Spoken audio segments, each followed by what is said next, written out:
sa atin lahat. Sigang po tayo ng salmon belly. Ayan, sigang po tayo. Yan ang ating salmon.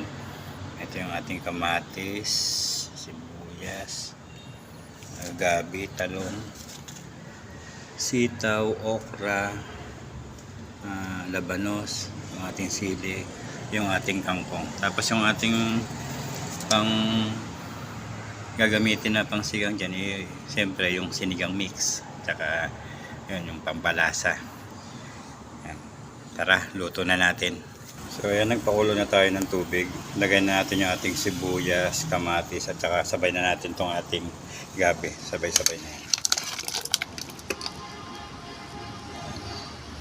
Hayaan muna natin siyang kumulo. Yung iba ginigisa nila pag nagsigang sila. Ako hindi ganito na kasi ayoko ng mantika.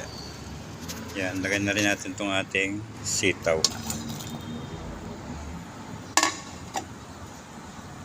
Tapos pa-support po sa YouTube channel ko, yung Toto Elmer Vlog. Pa-support po. Umpisa ko lang din po doon.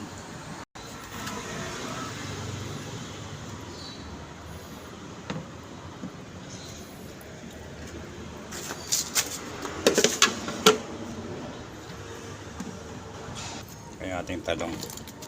Lagyan na rin natin itong ating salmon belly para hindi siya ma-overcook mamaya yung ating mga gulay. Maraming gulay.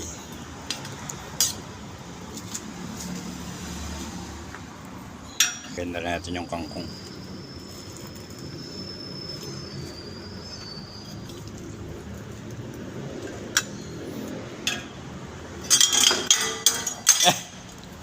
Tsaka yung ating sili. Takpan muna natin. Ayan, okay na po ito. Luto na po ang ating sinigang na salmon belly. Ayan, marami pong gulay. Mas masarap po yung maraming gulay. Ayan, maraming salamat po sa Diyos sa panonood. Pa-support po sa YouTube channel ko, Toto Elmer Vlog. Salamat po sa Diyos.